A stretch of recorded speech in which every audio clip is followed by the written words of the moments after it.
ខ្លួនរបស់នាងរូបរាងរបស់នាងថ្ងៃក្រោយនឹងនាំលៀបសំណាងឲ្យខ្ញុំជាមិនខានទេខ្ញុំមិនហ៊ានសម្លាប់មេយកពងទៅប្រហែលខ្លាធំនាងដឹងថាកំពុងនិយាយជាមួយអ្នកណាទេ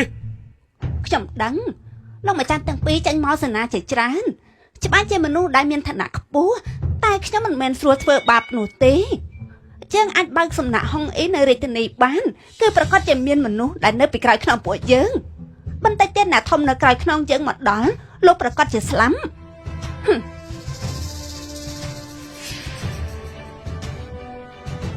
បើបានជាបែបនេះយើងមិនទាន់ទៅទេយើងក៏ចង់ជួបជាមួយនឹងអ្នកធំដែលចេញពីមាត់របស់នាងនេះអ្នកណាហេតុបង្ករឿងនៅដែនដីរបស់អ្នកប្រុសយើង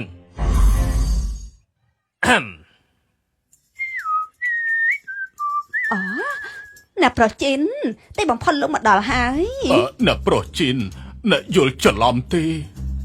តាកិច្ចចាស់យើងឲ្យលោកកូនស្រីមកឲ្យយើងជួហើយហើយមិនព្រមលោកពេលនេះហ៊ានមកករឿងនៅទឹកដីរបស់យើងទៀតដែរបងចង់ស្លាប់ហើយស្រីស្អាតខែមុនខ្ញុំធ្លាប់បានជួបនាងនៅតាមផ្លូវធ្វើឲ្យយើងពិបាកទ្រាំក្នុងចិត្តបានឲ្យគេតាមរកនាងអ្នកប្រុសជីនពេលនេះនាងគឺជាស្រីសំណាក់ហុងអ៊ីពួកយើងហើយល្អណាស់ពិតជាល្អខ្លាំងណាស់ហេតុអីក៏មិនឆាប់ប្រាប់ចុះលឿនជាងនេះទៅមុននេះគឺខ្ញុំមិនដឹងពេលនេះគឺខ្ញុំដឹងថាលោកចូលចិនខ្ញុំច្បាស់ជាទុកឲ្យលោកហើយល្អឆាប់ទៅរៀបចំបន្ទប់ទៅយើងត្រូវសប្បាយជាមួយនាងឲ្យបានល្អរងាប់ហើយអ្នកប្រុសជីនមិនអីទេអីបុកអស់ចានណា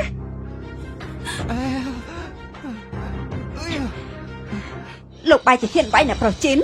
ឡំពាត់គេទៅ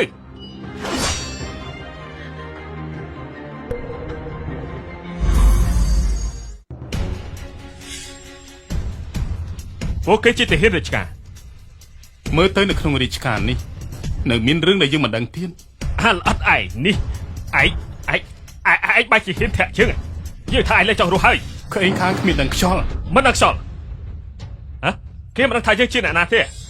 និយាយចាញ់មកបំភ័យពួកឯងស្លាប់ល្អណាស់បើអញ្ចឹងនិយាយបំភ័យយើងទៅកូនប្រសាកុំឆេវឆាវអ្នកប្រុសជីនម្នាក់នេះគឺជាកូនប្រុសទួលរបស់រាជគ្រូជីនពួកយើងមិនអាចប៉ះពាល់បានទេរាជគ្រូជីនខ្លាចហើយមែនទេសត្វឆ្កែពួកឯងនេះ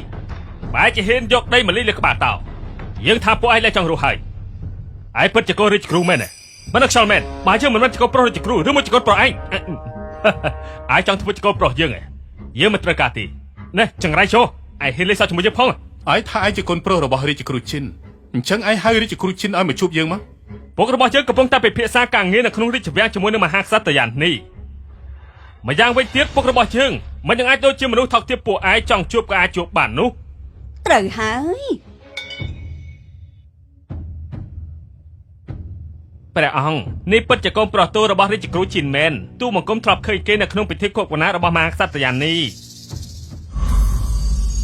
បើពួកឯងដឹងខ្លួនលុតជង្គង់អត់ក្បាលសំពះជាង100ដងទៅ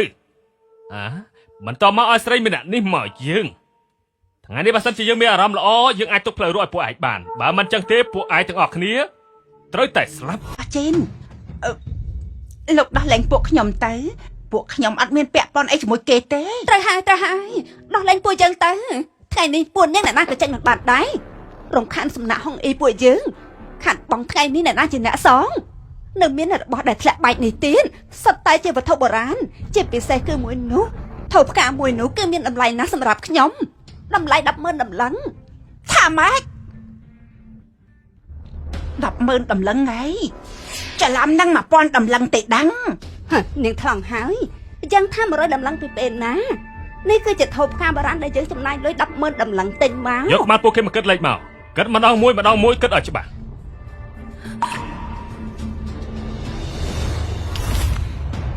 ថោផ្កាបុរាណនេះ 100000 តម្លឹងការខាតបងចំនួននៅថ្ងៃនេះ 1000 តម្លឹងកំពុកទាំងនេះ 1000000 តម្លឹងប្តីផ្ដានាងបោកប្រាស់គេហើយនាងនឹងថាប្រុសយើងជាអ្នកណាទេច ចឹងមិនខ្វល់គេជាអ្នកណាទេ នាងហ៊ានវាយជើងផងព្រះអង្គនាងហ៊ានវាយទូបង្គំ នៅរាជធានីនេះអ្នកប្រុសចិនទៅជាច្បាំមិញនេះគឺខ្ញុំបានគិតរួចហើយបើពលលោកចាញ់ទៅក៏ទៅតែត្រូវសងលុយខ្ញុំ20,000តម្លឹង ហេតុអីក៏20 លានតម្លឹងហើយនាងគិតបែបណាទៅ ឯងគាត់ថាគាត់គិតបែបណាយើងប្រាប់ពួកឯងទៅចោះថ្ងៃនេះបើសិនជាគ្មាន20 លានតម្លឹងពួកឯងកុំចង់ចេញពីដំណាក់អីហុងអីសោះ 20 លានតម្លឹងហ៎នឹងពិតជាលុបលន់ហួសហេតុពេកហើយ20 លានតម្លឹងនេះគឺសងថ្លៃខូចខាតសំណាក់ហុងអ៊ីនាងមិនអាចរំលោះខ្លួនបានទេពួកនាងយកអំណាចមកធ្វើបាបទីនេះមិនច្បាប់ទេ ហ៎ច្បាប់ស្រីសារ៉ានៅក្នុងរាជធានីនេះអ្នកប្រុសយើងគឺជាច្បាប់ហើយហ៎ ស្រីស្អាតអូនកុំខ្លាចស្រីស្អាតអូនមានរូបរាងស្អាតបែបនេះយើងច្បាស់ជាថ្នាក់ថ្នមអូនឲ្យបានល្អហើយជឿនឹងមកទីនេះរាល់ថ្ងៃ ល្អណាស់ បើសិនជានាងបំរើជើងបានល្អថាមិនត្រូវយើងអាចដណ្ដឹងនាងធ្វើជាប្រពន្ធចុងរបស់យើងក៏ថាបាន